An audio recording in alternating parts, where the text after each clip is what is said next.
hay nawliraɓe hay nawliraɓe watta hakkilo kalam ma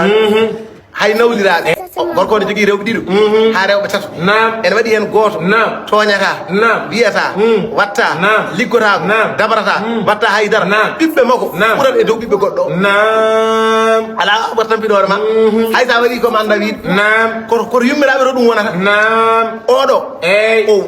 o ŋaccata o fiyata o watta hay batte ala ko waɗata o watta naggam hay hunde ala ko waɗata ɓesgu makko ɓurat ɓesgu makko ngu te ɓurat yodde so dañi ɓurata yodde an aɗa tooña aɗa biskita aɗa waɗa naggam a muñani dewgal namdi ko muñal dewgal e namdi ko wiyete muñal a jaɓani muñde ay kanko debbo muñƴo ona wat barke o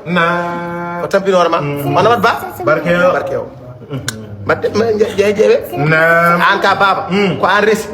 resi waɗa barke o ko an jogui kono sa daari a tawat oɗo ɓiɓɓe muɗum ɓe ɓuuri barkinde ɓiɓɓe oga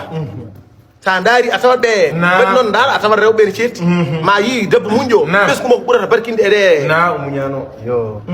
ma garo hen gorko guurto enan ara bone jam ko ɓuuri ɗum bonde wodani faga samu sabiri salatatun ci muñal ko tati sabun muñje ala daati e ɗoftare bi dawami mana e duumade ay mana fi'li ha gollude ɗoftare ay ɗoftare ma muña ɗo ɗoftoɗa wa sabrune muñje anil masiyati ga gofol muña goppa o bi dawami e duumade tarki ha woppude ɗum wa sabrune muñje alal bala e jarabu so caɗele keɓima muña bi hamdillahi jetta Allah shukri manta Allah عليها إدوم فلا فيكون شاكرا ونا من توال على السراء ياجين والضراء فادين وأعظمها كل موند دين الصبر منج أن ما سيكاسا وفدا منج أنا شكرا في هذا ومر منج كل هيود على أنك تقص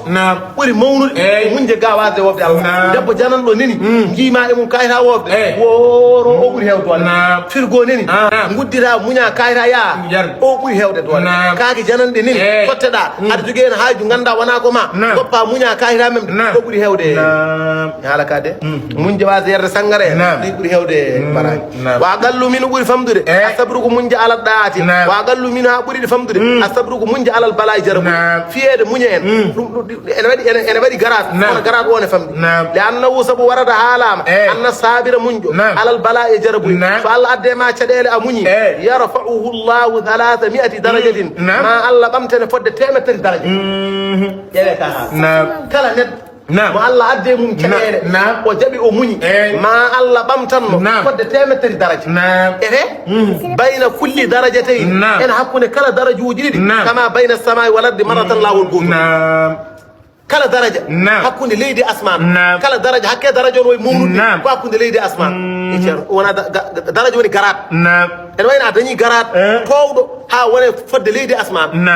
darajuji tati daraja hen fof